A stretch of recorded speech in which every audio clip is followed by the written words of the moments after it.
key role of any board is to set risk appetite. That is, the amount of risk that the company is willing to take in pursuit of its strategic objectives. And of course, every discussion about strategy is subconsciously a discussion about risk appetite.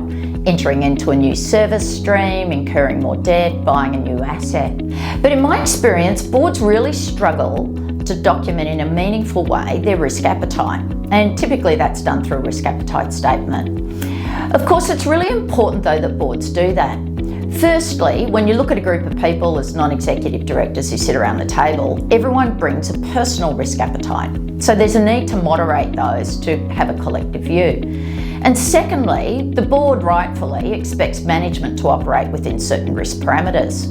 So the board's got to set them out in some meaningful way so that management knows what are the boundaries. And those boundaries are really about, on the one hand, risk and on the other hand, opportunity. In my experience, this is a really difficult thing for board and management teams to do, to sit down and work out what is our risk appetite, how do we document that in a risk appetite statement.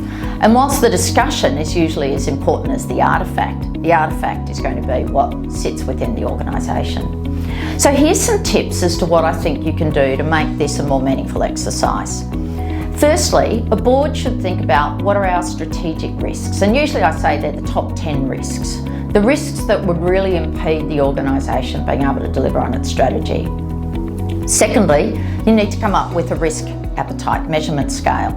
Something like a 5-point scale from very low, which means avoid, to high, which means exploit, that is the opportunity side of the scale, is usually more useful than something that use other adjectives that people don't readily align to.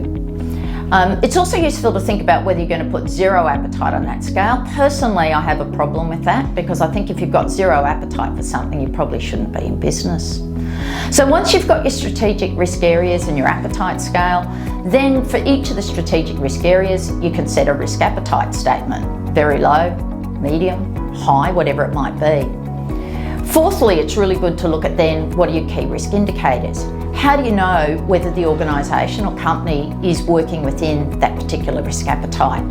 And there's a whole range of metrics that might be relevant. For example, it might be working capital parameters, debt to equity, it might be number of workplace health and safety breaches, or something along those lines. Next, it's really important that the risk appetite statement is embedded in the risk management framework because really it sits at the helm of that framework. And of course, you also need to undertake a process of regular review. So there's some tips on how I think a risk appetite statement might be developed, might be put in place in companies and might be useful.